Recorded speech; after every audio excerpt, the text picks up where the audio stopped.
This takes place in 1991 in Poland. We see an elderly woman named Anna who is engrossed in watching the news.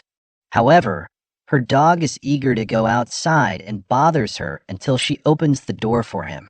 As soon as the dog steps outside, it behaves as if it has seen something alarming. Anna notices this and calls the dog back inside. She is now feeling uneasy, and just then, a man wearing a mask sneaks into her house. Anna quickly reacts and uses an electric gun to shock the intruder, rendering him unconscious. When the man regains consciousness, he finds himself handcuffed. Despite his struggles, Anna remains calm and questions him about why he entered her home. The man, trying to negotiate, tells her that he knows who she is and that he came for a specific reason. Anna, smiling, reveals that she knows him too, which leaves him bewildered. She then remarks on how foolish it is for someone to carry their identity when attempting a robbery. She begins dialing the police, but the man urges her to stop, saying he knows her real name is Anna and that she used to be a Russian spy working on secret missions. Surprised by how much the man knows about her, Anna asks him what he wants. He tells her that he just wants the truth and wants to know why she kept certain things hidden from the world. Anna then gets a small box from her cupboard, opens it, and blows a powder into the man's face, which paralyzes him. She tells him that he needs to be in this state to hear her story. Anna starts recounting her past, beginning with the year 1945, during the final days of World War II. She reveals that her real name is Verona, and she was part of a special mission where they were assigned to transport a mysterious coffin to Moscow. Her team consisted of a captain, a general, and 2 soldiers, but none of them knew what was inside the coffin. The mission was top secret, so they traveled by road and avoided any contact with outsiders. As they continued their journey, they encountered several challenges, including an attack by a sniper in the woods, which resulted in the death of their general. Despite the dangers, the team decided to bury the general's body and continue with their mission. However, the captain made the mistake of deciding to stay in a nearby village for the night, which compromised the mission. During this time, they were attacked by German forces who used poisonous gas to kill 2 of the soldiers. Realizing that they were in grave danger, Verona and the captain hurried back to the jeep, where the coffin was left unguarded. They managed to save 1 soldier who had survived the gas attack. Verona urged the captain to focus on the mission and deliver the coffin to its destination, but the captain was bent on seeking revenge against their enemies. At this point, Lucas, a local man who had come to Verona's aid earlier, also advises the captain to prioritize the mission. He offers to take them to a safe place where they can hide the coffin. Though reluctant, the captain agrees, as they have no other choice. Shortly after they leave, German soldiers arrive at the scene, frustrated because they were supposed to retrieve the coffin rather than kill the Russians. People were following the same coffin. The captain said, "Your little mistake ruined the entire plan. Now, I need that coffin at any cost. Go and find it." It becomes clear that these Germans had followed the coffin all the way from Berlin. As the Germans were talking, we see a Russian soldier, a comrade of the main character, who we thought had died but was only unconscious. Now that he had regained consciousness, he wanted to reunite with his comrades. So, he quietly sneaked into the forest. On the way, he met the same girl we had seen earlier in the club. She was very scared because the Russian soldier had also mistreated her. As she was returning home, a German had caught her, but she had managed to escape with great difficulty. She feared that now Michael, the soldier, had come to take advantage of her. But Michael reassured her, "No, trust me. I won't harm you. I just need a little help. Please guide me out of this forest and to a nearby village." The girl agreed, and they moved forward. Before they could cross the forest, the Germans spotted Michael and started shooting at him. Being a soldier, Michael knew how to avoid the bullets, but unfortunately, The innocent girl was killed in the crossfire. Michael was deeply saddened by her death. As he sat beside her, the two Germans who had attacked them approached. Michael managed to kill one with a knife, but the other soldier succeeded in capturing him. On the other side, we see the captain, Anna, and Lucas arriving at a house with Hitler's corpse. The captain questioned why they were trusting this man, to which Anna replied, "You're not trustworthy either, yet I'm still with you. If we manage to return from this mission, you'll see that my first report will be against you for breaking so many rules." The group carried Hitler's coffin inside the house. Unfortunately, a German had already seen them enter.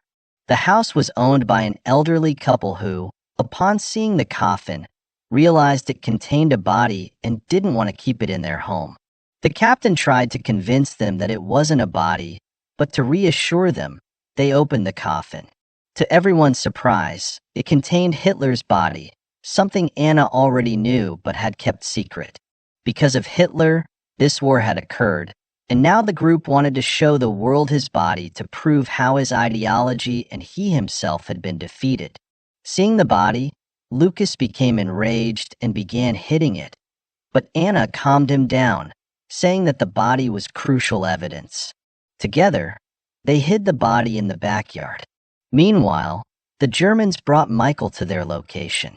The German captain was furious and started interrogating Michael about the coffin, but Michael didn't know anything about it. Even if he had known, he probably wouldn't have told them. The captain, in his anger, decided to blind Michael with a bomb, but before he could do it, one of his comrades arrived with good news that they had discovered where the Russians had hidden the coffin. Hearing this, the German captain was filled with joy. The Germans took Michael and approached the house.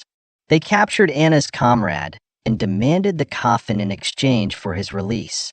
However, this deal was not something Anna's group could agree to. From the window, Anna shot at the man holding Michael, but the bullet only grazed his neck, enraging him. In retaliation, he stabbed Michael in the back. A battle was inevitable. The group shut all the windows and doors, but the Germans launched an attack. In response, they quietly began firing back, creating a warlike atmosphere. During this, we see Anna's comrade, the Russian captain, outside with the Germans. He was scared of Anna and knew that anyone could die in such a war. He planned to trade the coffin in exchange for his life, a coffin they were supposed to protect as part of their mission. Anna realized what the traitorous captain had done and started killing the Germans to protect Hitler's body. Seeing her reaction, the German captain understood that the Russian was telling the truth. Meanwhile, Michael, who had been captured, managed to free himself, killed a German soldier, and detonated a bomb near the Germans. Though the Germans survived, their captain was killed. The Germans started firing at Michael, but he managed to escape into the house. However, by this time, it was too late. The house was burning. As they tried to escape, they found that the backyard door was open, and the Germans had fled, taking Hitler's body with them. Michael informed Anna that he had overheard the Germans saying they were heading towards the church. So, they all rushed to the church. Inside, we see the German captain instructing his comrades to destroy Hitler's body through an autopsy and record everything, so people wouldn't know the truth about Hitler's death. He wanted to keep the truth hidden that the ideology they fought for and the man behind it were both dead. The Germans began preparing for the autopsy. At this moment, Anna and her comrades attacked through the church window using the same poisonous mushroom gas that the Germans had used on them earlier. The gas caused hallucinations, distracting the Germans from their mission. Taking advantage of this, Anna and her team attacked the Germans. The spreading gas caused a fire to break out inside the church. One German soldier locked the church from the outside, trapping everyone inside. He then attempted to throw a bottle of alcohol inside to fuel the fire, but an old man, the owner of the house where Anna and Lucas had stayed, shot at him, causing the soldier to catch fire and burn. As the fire raged inside the church, Anna managed to escape. Before leaving, she tried to save her comrades, but she couldn't. Michael, her other comrade, took Hitler's body to the basement, destroyed the footage the Germans had recorded, and refused to open the door despite the German captain's pleas. The fire spread, and everything, including Hitler's body, was destroyed. All the German and Russian soldiers died, leaving Anna as the sole survivor. The story returns to the present, where an elderly Anna sits in front of a young man. She explains that when she returned to Russia, the same people who had sent her on the mission imprisoned her. After 6 years, she was released and sent to Poland, where she reunited with her old friend, Lucas. Despite all her efforts, she couldn't bring the truth about Hitler's death and his flawed ideology to the world.